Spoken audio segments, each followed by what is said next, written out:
Super excited to have my client Babyboyblue, aka Liam Ray's here, and we've been connected for quite a while on Insta. We've just like chopped it up via DMs here and there and stay connected. And you're one of the first clients I've had here in Music Money Mastery, and you got results quick, really quick. Mhm. Um, you know, really excited to talk about your journey, talk about the work we've done together. But yeah, bro, just happy to have you here. Just to start, like, would love to just hear about your story, quick introduction about who you are and just your experience in your journey. Sure, sure.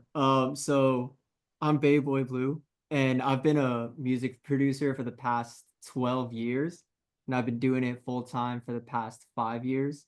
And it's been like a whole journey, especially having to figure out the music side of everything first, but especially within the past 5 years, having to figure out the business, having to scale it year by year, or at least meet like my own personal business goals.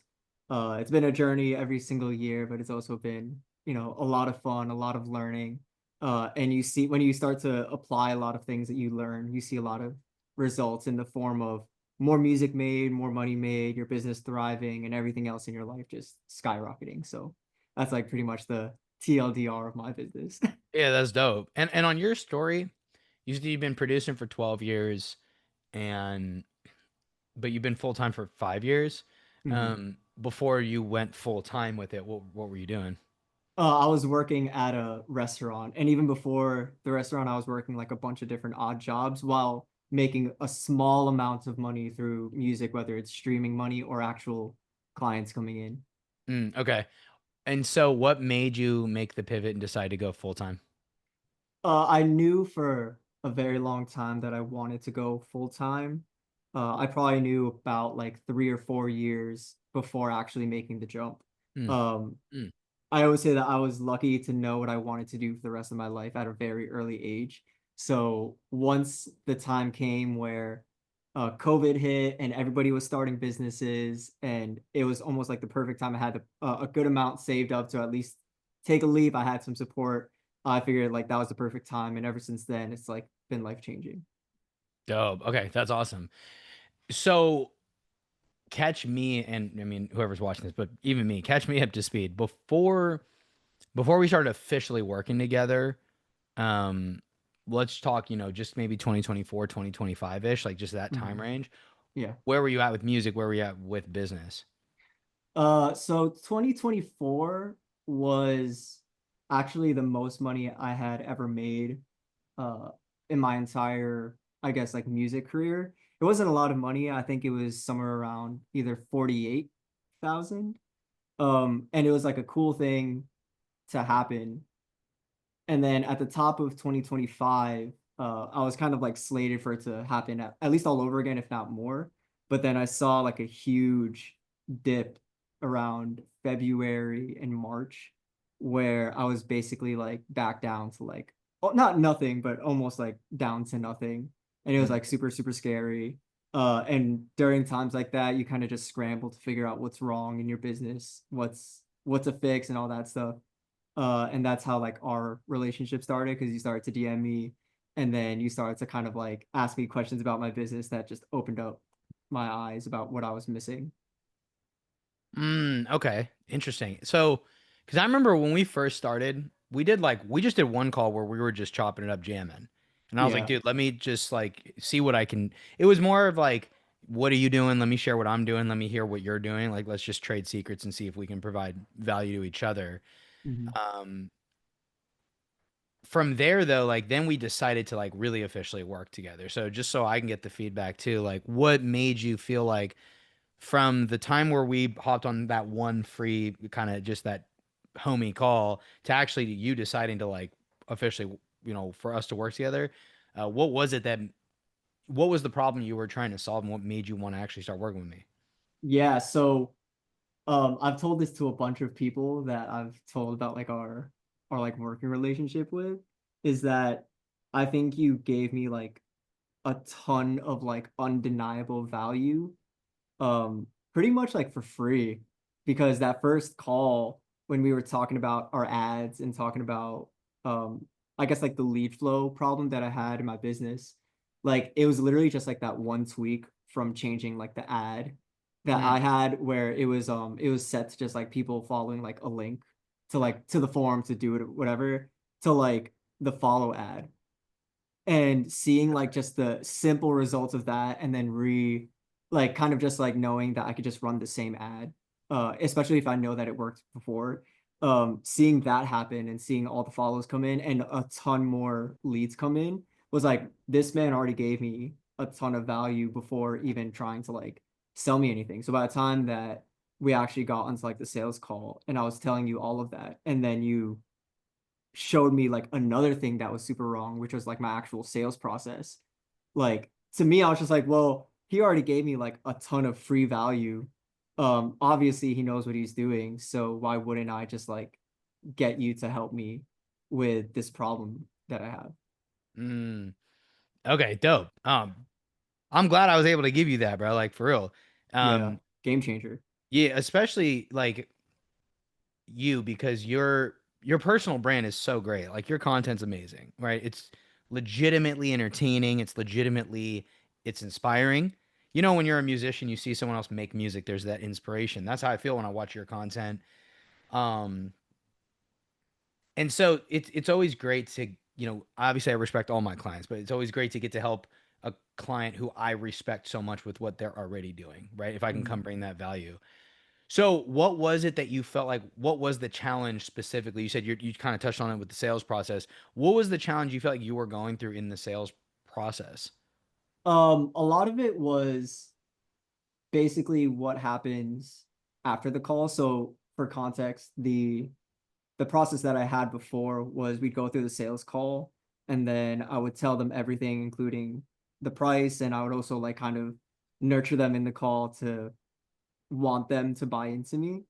And then whether they actually went through with it towards the end of the call, the biggest problem was that I wasn't collecting like the committed deposit on the call. I was Uh, waiting like a day or two, however long, before we'd actually start for them to like submit that first payment for us to start, which was a huge problem that I didn't even know I was aware of because around that time everybody was also kind of like ghosting me or falling short on like what they had promised or whatever.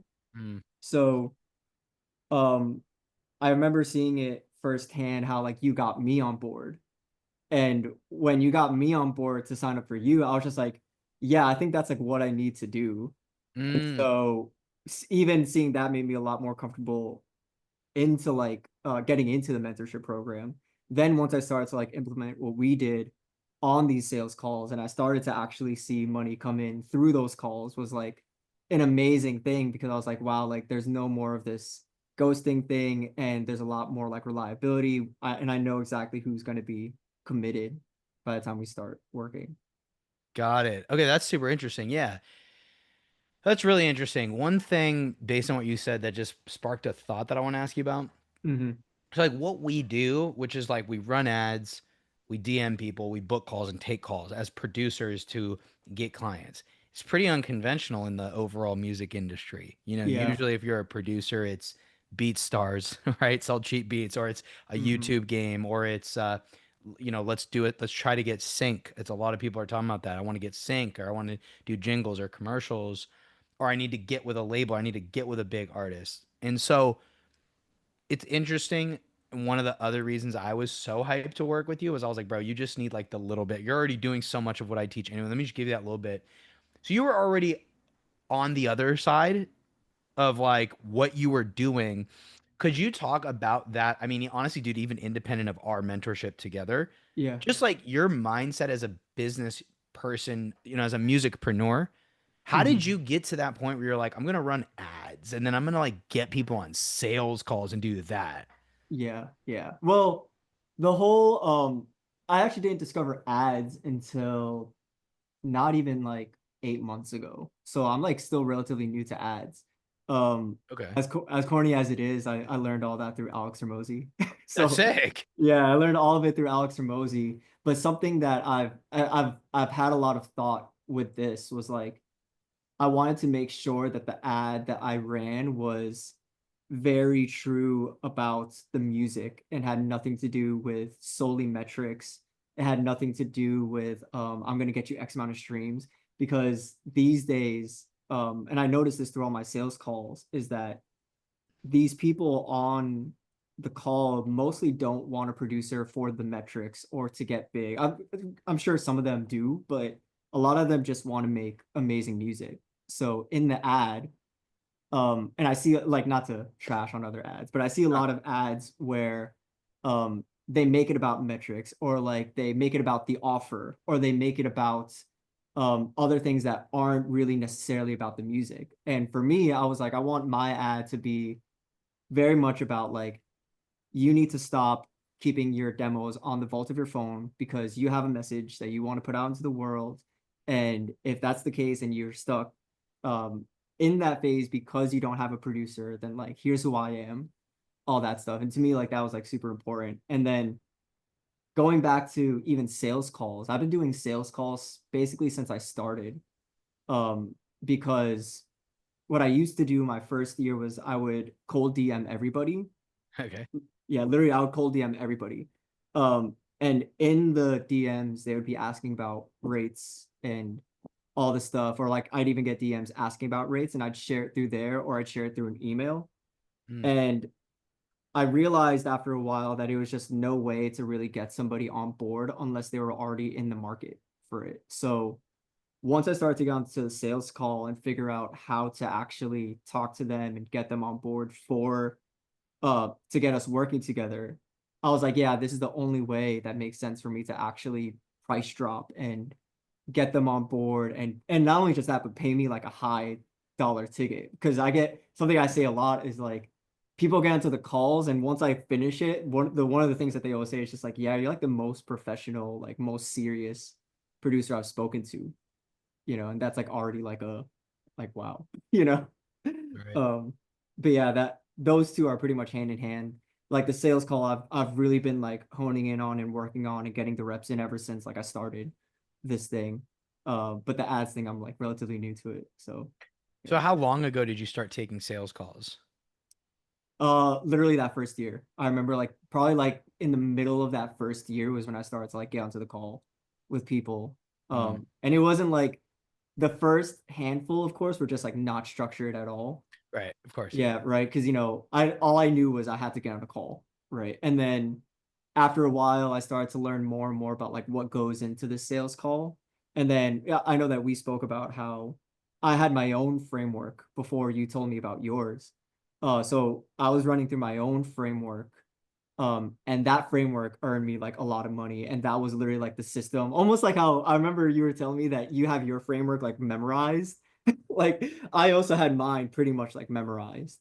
And that was making me a lot of money. But then of course, like the flaws within that, which were not collecting, um, not collecting money on the call, or not even talking about finances with them on the call, or like I was just missing like a lot of different modules to really ask them before I can give them a price, if that makes sense. Okay. So here's something really. Sorry, I just want to. No, you're good. Here's something super interesting I'm thinking of now. So like when you were first doing music, and by the way, bro, you don't share your prices right now, but Sure. I know you charge a lot, right? Which I tell our clients to do. Charge high ticket. It should have a comment in the price tag. Mhm. But like, like 12 years ago you started doing music? Like when did you start being like, I'm gonna charge a lot?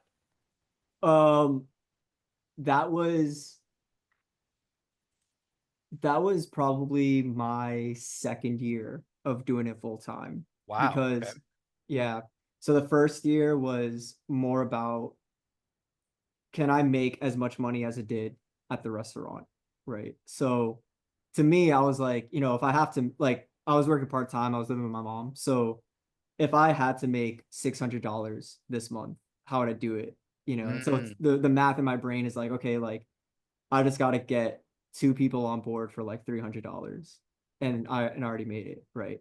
And then after a while, it was definitely like under 1,000. I don't think I even sold anybody over like for 1,000 within that first year, maybe like half that year.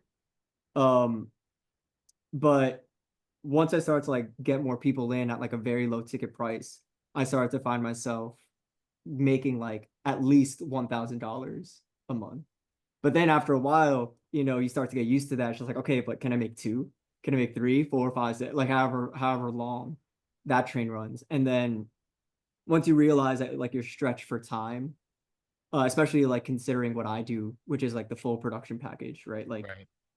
it doesn't make sense to do all of that for $500.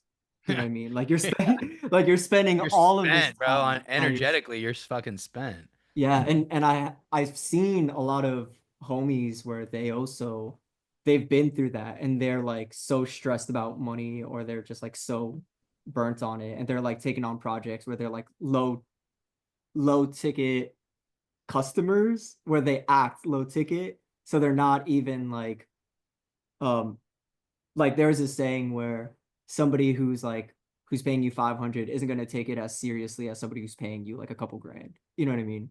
And Sure. that's because like they're okay with losing like $100 or $200 versus they're not okay with losing 2 grand or something. Right. Right. So I didn't start charging like high ticket until that second year. Honestly, like one of my heroes uh was talking to me in the DMs and I was ranting to him about it. And he goes, bro, nothing less than 1,000 for anything you do. And then like hearing him say that, I was like, okay, like if he could see the value in me to charge like 1,000 at least for like my core offer, then like let me go up to like two or 2.5 or more. And then the more that I started to raise the prices and people were actually saying yes, it's like, well, it's dumb to go any lower than this. You know what I mean? Like as long as as long as I'm like in this ballpark range, I'm like comfortable and happy here knowing that I can sell people at this like high ticket price. Mm.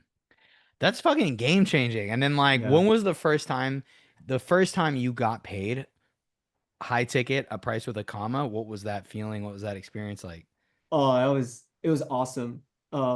I think outside of the monetary value, it kind of showed me that people actually value my work to that degree and that Mm. they trust me in that degree.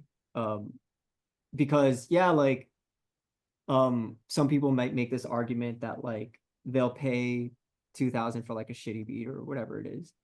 Um, but I know that I put like great work behind it, and so to know that people are like willing to pay like a high ticket price for it makes me feel a lot more comfortable in my ability, and it like just adds on to the energy and power that I want to bring to them whenever we actually get into the studio.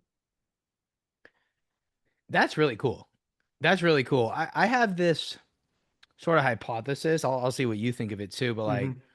so one of the limiting beliefs of my ideal clients, I mean, this is not a limiting belief of yours, but one I've noticed is basically like, I don't think artists will pay me, right? I don't think artists can afford it, right? So what they end up doing is they just charge less, call it um, a a triple digit number, a 100, a 200, a 500, because that's what those people can afford.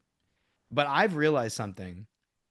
I think personally, and correct me what you think, but I think certain numbers, like no matter how much you have in the bank, certain numbers are just low for everybody. Hmm. Like I think even if you only have 500 or $700, right? $100 to that person obviously means a lot more than like if you got 100 grand. But in my Hmm. opinion, bro, 100's still 100. Like even to someone who's super, super broke, it's still just $100. And they know that. Even though they try to act like, I'm talking about the prospects, even though they try to act like, oh man, it's all I've got. I only have this much. It's like, bro, it's still not a lot to you. And it's so, have you noticed that? Do you feel that way? What's your thoughts on the way that clients perceive you and the way that clients treat the work based on the price? Right. So every time that I've had a sales call where they hear the price and it's almost like an automatic no, even with all the convincing and everything.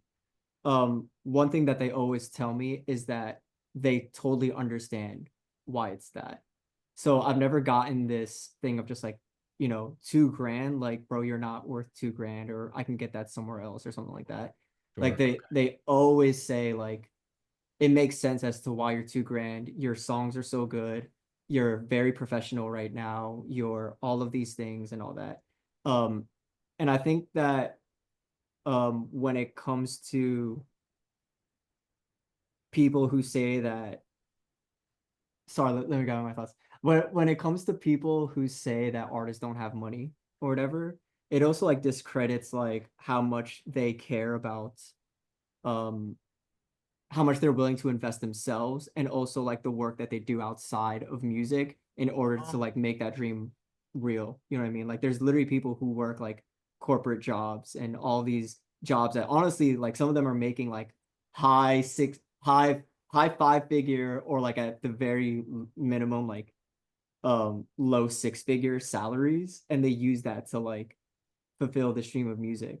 Um, and Mm. something I tell a lot of people who ask me about like the business side of it, I tell them too, um, like it's not your responsibility to tell them what they should or shouldn't spend their money on. You know what I mean? Well, It's huge, huge. I agree with that 100%. I've had some friends in the online coaching space. A lot of all my friends are there, and they're like they've stopped themselves from pitching because someone's like, I only have 1,000, or I've only got whatever it is, and they say, hey, I feel really bad taking their last couple dollars, and I was like, fuck. First of all, fuck that.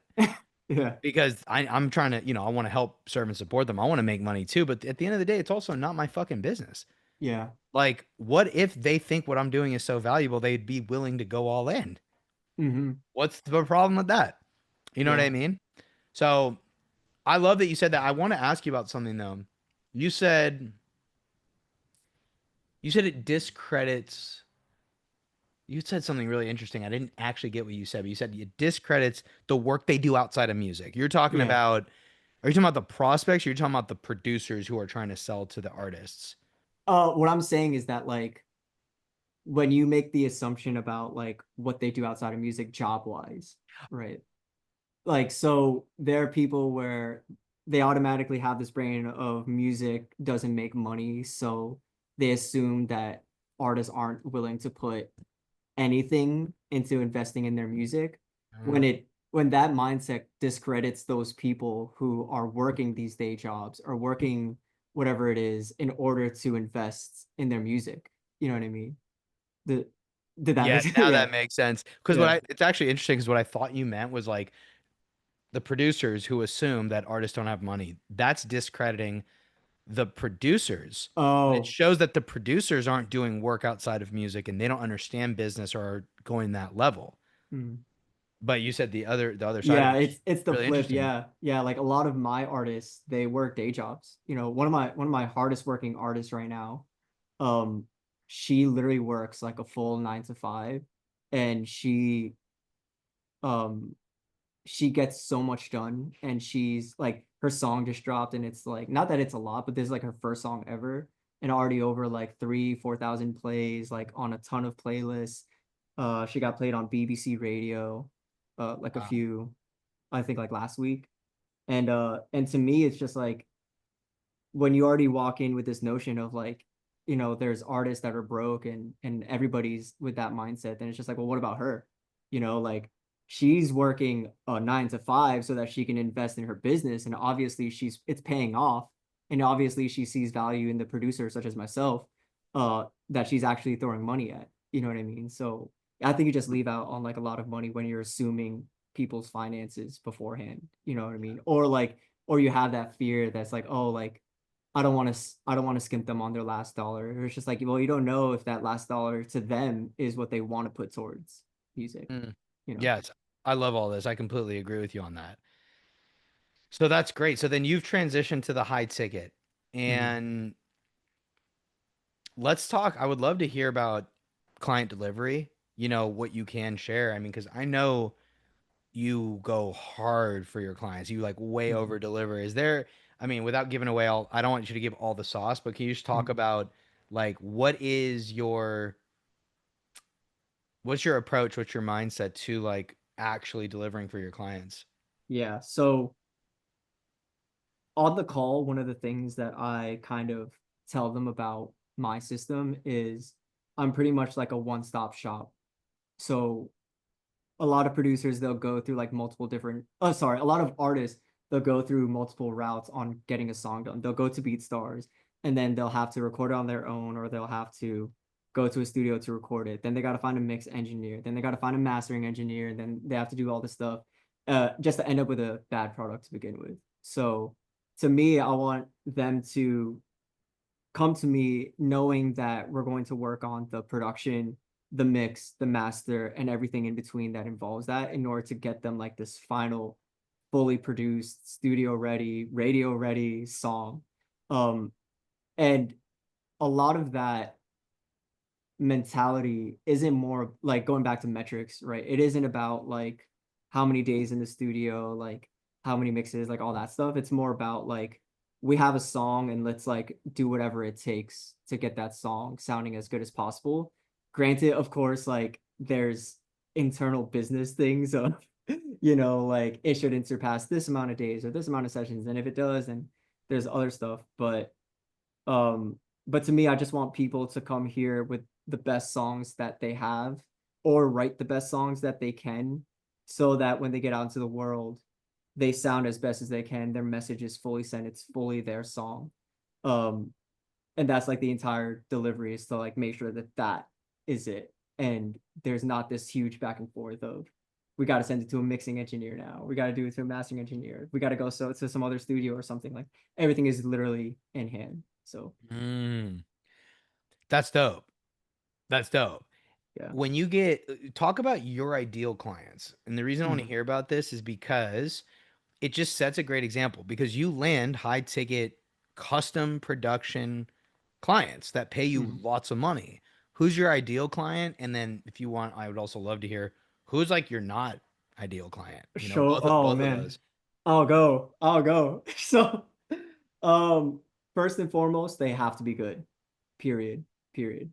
If I think that they suck musically, they can't sing, they can't rap, they can't like, it's not that they have to have the entire sonics solid, but I need to at least know that they can sing or play or rap or actually do the music really well. Mm. And that all they're missing is just like that actual sonic side of that professional sounding side.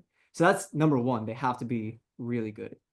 Um, and then the ideal client to me is also just very committed when it comes to the process. And they're also like very fun to make music with.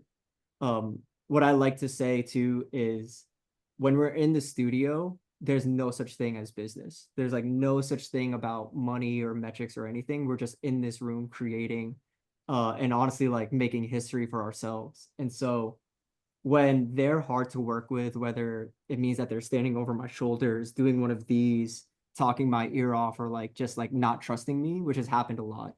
Not trusting me to like actually help them with this vision. Um, then it sucks. But when they're actually sitting back and contributing, but also allowing me to do my thing and trusting me as much as I'm trusting them for their vision, um, that collaboration is beautiful and it's always fun, like despite the metrics, right? And then to me, like it a lot of it has to do with what happens after. So I love seeing my artists actually take the extra steps after the masters are delivered, right? So that one artist where she got on BBC Radio, all those plays in the past like couple weeks or whatever, like that's because she put in work. You know what I mean? That's because like she's actually doing amazing things outside of us. So it makes us want to continue our working relationship, knowing that she's gonna take it seriously as much as I'm taking it seriously when we're actually in the studio. Um, so yeah, like the bad people, of course, like they suck. You know what I mean? Like They're not good. they're not good. Most of the time I don't even take any of them up if they suck. I just deny them outright. But sometimes they pass that and then they become like a bad client, I guess. And what that mainly looks like is when they're here and they're kind of being cold or not trustworthy or like almost like hyper standing on top of the project without allowing me to do what I need to do. And then on top of that, they kind of just like drag on the process a little bit longer when I know that some of the songs could be made like really faster and all that stuff. So yeah, that's mainly it. And of course, like they're just Hmm. like not treating it as seriously afterwards too. They release it and then nothing happens. It's like they don't even promote it. Sure.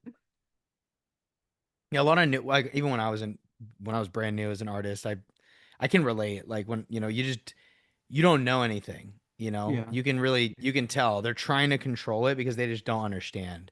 But when you're a Mhm. bit more seasoned as a human, you know, you're a little more mature and you've been doing music for a minute, it's easier as for a producer, right? Because like when I've worked with really experienced producers and I've been more experienced, I'm like, yeah, I already know this is a game of chess. I already know that what we're doing right now is probably going to be completely different in a few steps, and I know you've got it. And so I kind of, as an artist myself, I know my place in the process. Mhm. And in the same as a producer, you know, I've been on both sides. I have to know, hey, to communicate to the artist, hey, listen, like I get what you're going for. Right now, we got to just work on this step. When we get to that step, like we'll get there. And they're like, oh, okay, got you. Like, Mhm. didn't realize that. You know what I'm saying? So I get what you're talking about. I've been on both sides. Yeah. Um, I want to kind of switch gears a little bit because I want to talk to you about your content. You work Yeah. hard on your content. I see it because it's Mhm. fucking dope. Um, talk about that, bro. Like, how do you fucking make such great content? Um, so I shared with one of my artists a post that I made back in 2018. And the reason why I sent her this post was because this was the first post where I told myself that I'm gonna post every day indefinitely. And when I showed another artist like that same exact post, I literally went like this, and it was like a ton of scrolls before I even got to the top. Like it was a lot. So the content is also just reps, right? I think a huge part of it is reps. So when people say like, oh, you gotta like stay consistent, like a lot of it is really just understanding the reps of it.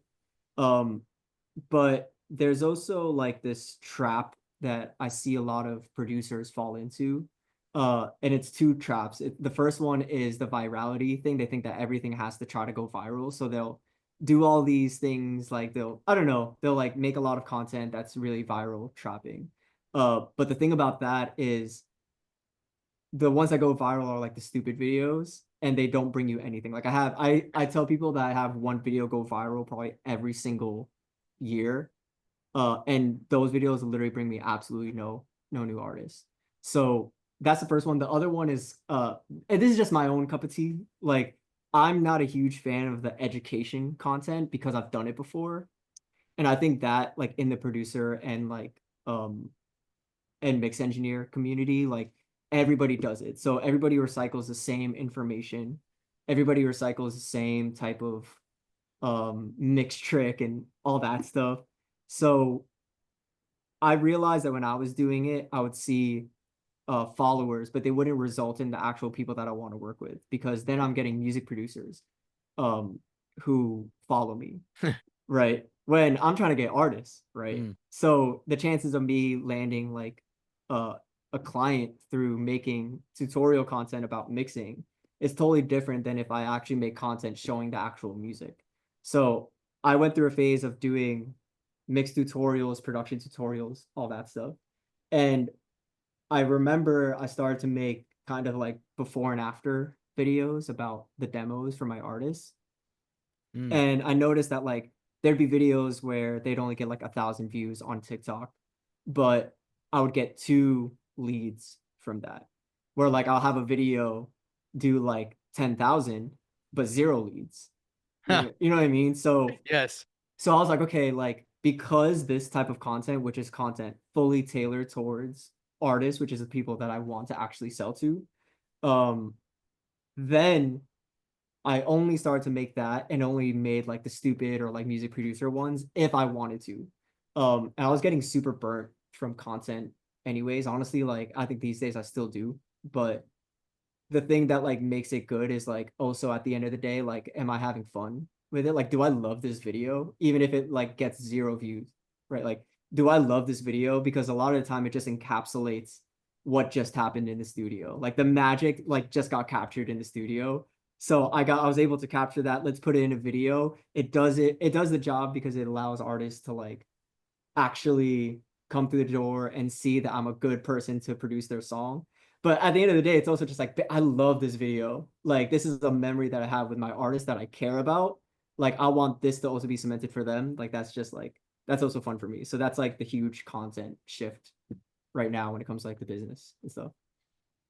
Super interesting.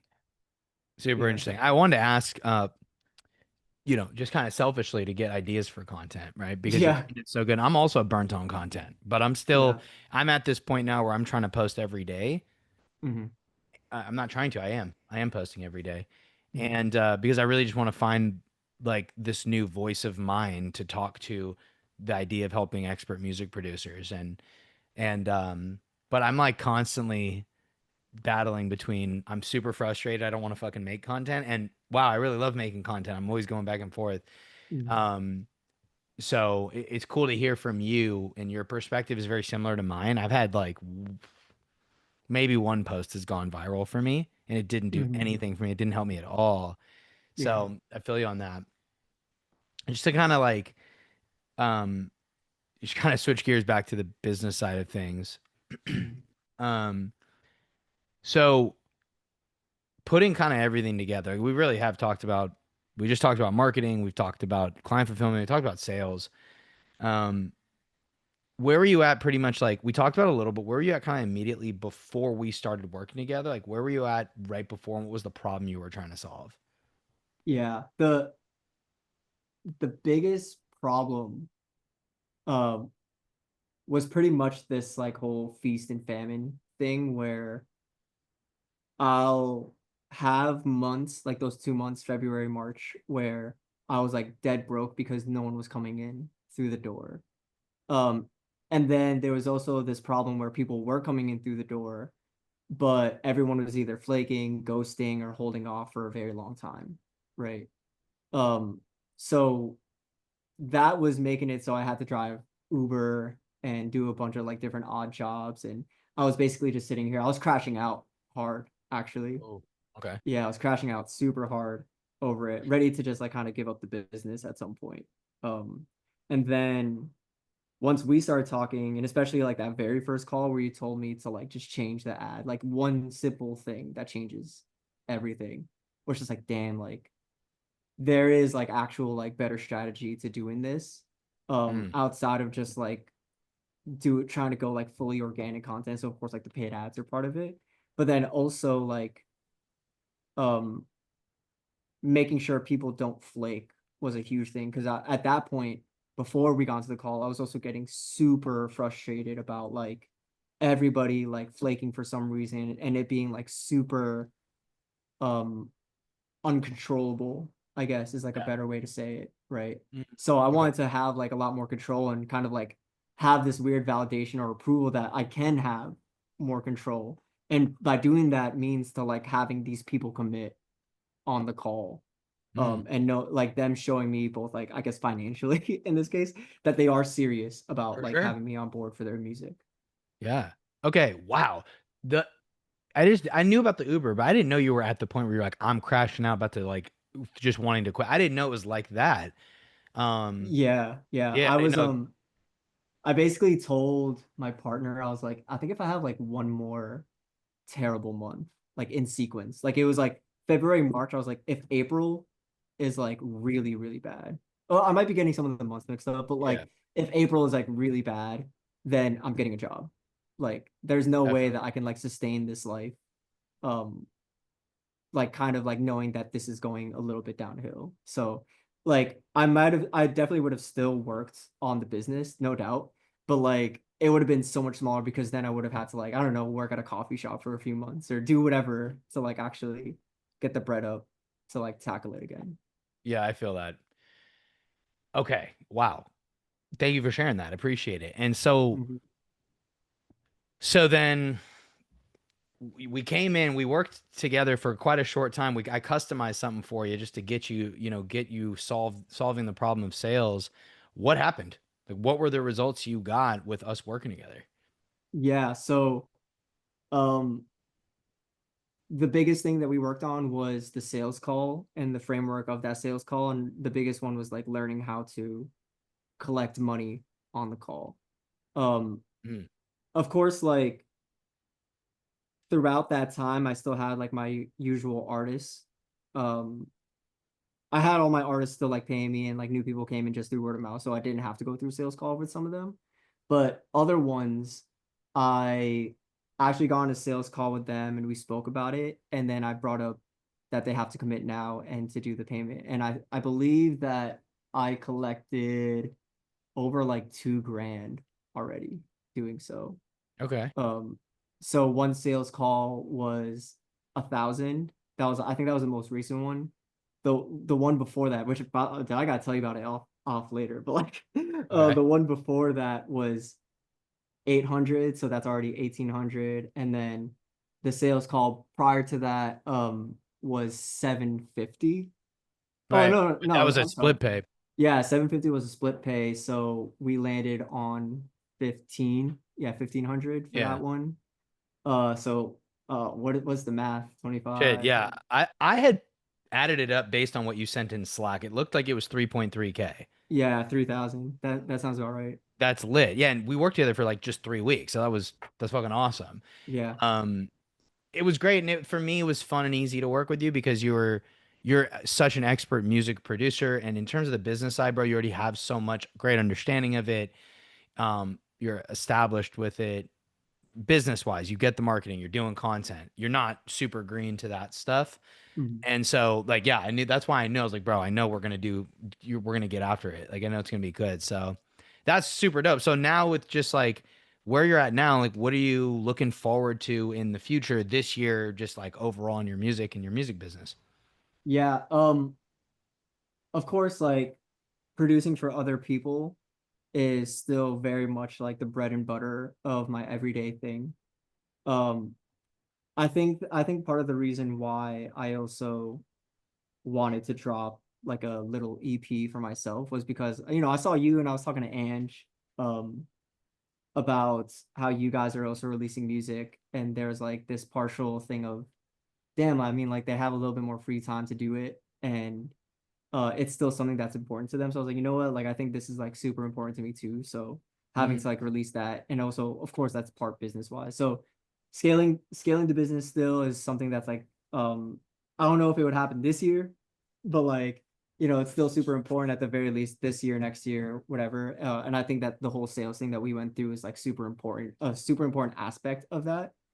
Um, but also figuring out like the artistry side of it as well as some other like offshore production things. Like I do have like some sync opportunities that have been offered, and those are like pretty high ticket. I can't really disclose that, but like some of It's them fine. are It's like, fine. yeah, some of them are like pretty high ticket. So having to think about that world, and also figuring out like the songwriting world, which I've been since the top of the year, is like a huge aspect of it too. So I know it's like kind of a lot, but it's kind of like whenever something isn't happening, like let's say I have like a day off on production, then one of those other things kind of just takes over. Um, or I just take the day off, right? And that happens. Yeah. Sure. That's fucking awesome, dude. That's fucking great. I love that. Well, bro, I appreciate the time today. It was a really fun interview. Um, Yeah. have obviously appreciated to get to work with you a lot closer in this kind of proximity, and I'm glad I could help in any capacity with you and your music journey. If anyone's Mhm. watching this and maybe they're like either they've booked a call with me or they're considering hiring me and working with me, like what would you say to them? Do it. Do it. He knows what he's talking about. He's had a ton of experience, both financially and actually working, hands getting dirty in the business. So do it. And even if it's, one module inside of your business that you're looking to fix or something, then he'll know how to fix it. So definitely go to him. Sick, bro. I appreciate you. Appreciate you. Yeah. Drop your socials, like where I'll drop them in the description too, but where can people find you? You can find me everywhere. My handle is prod dot babyboyblue. And if you want to look me up on Spotify with the album and stuff, that's just Baby Boy Blue. Yeah, you can find me there and send me demos. Hell yeah, let's go. Yeah. Appreciate you, bro. Yeah, thanks for being on here, Liam, and for all you guys watching. Thank you. Peace.